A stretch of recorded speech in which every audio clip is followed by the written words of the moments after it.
The best part of the trip was standing just below Mirror Peak, so I still had 30 meters to climb, but that realization that I made it, and it was just up there, was the best feeling. My favorite piece of gear are my Scarpa boots. They're looking a little bit worn. There's something about putting your boots on every morning and not knowing what the day will hold. But if you have really good boots, you know that you'll get there with no blisters and no hassles. So I highly recommend getting the best pair of boots you can, because they will become your best friend when you're on a trek.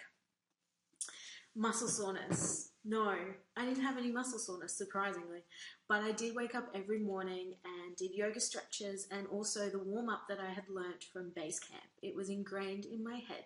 So although I got lots of funny looks and people were questioning, why are you doing that? It worked. AMS. Going up, I felt really good, surprisingly too good. It wasn't until I was coming down 2 days later that I woke up feeling pretty sick and out of breath. I persevered that day and I ended up walking through a snowstorm and a lightning storm, which was a little bit stressful.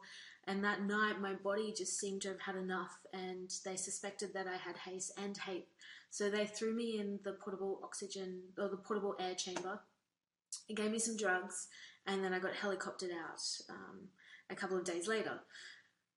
The key, I think, with AMS is that you know your body better than anybody else, and they know AMS better than anybody else.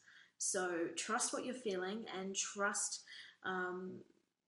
that they're going to do the best thing for you. And don't be scared of it. I mean, mountains are amazing, and if this is one side effect to seeing something out of this world, it's totally worth it.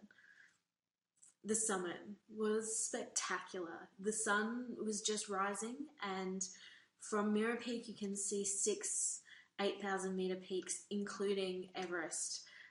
I'm not sure if there's any better view out there, so for a view, it's amazing. Future advice for anybody climbing mountains is train before you get there, because you'll ultimately enjoy it more once you're there. And the other thing is to remember to look down, around and up.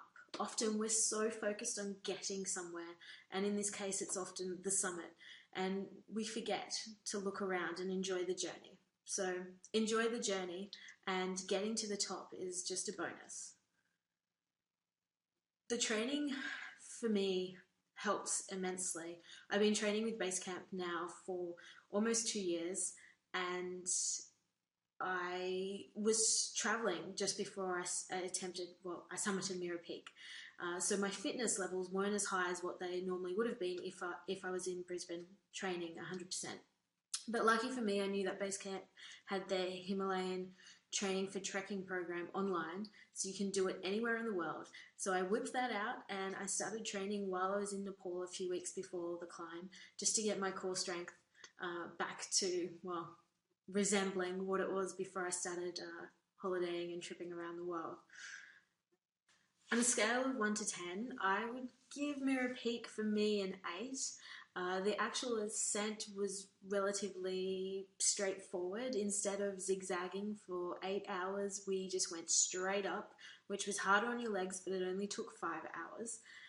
And the last 30 meters was difficult for me because I'm terrified of heights. So I had to climb about I think it's a 55-degree snow dome, fatigued and in crampons, while trying not to look down. But it was worth it, and I did it, so that's the main thing. What's next? I would love to do an alpine mountaineering course to get my skills in mountaineering, and 2015 for me will be traveling around the world hiking some of the best known and lesser known hiking trails. It's something that I'm really looking forward to, and if you want to join me, just get in touch.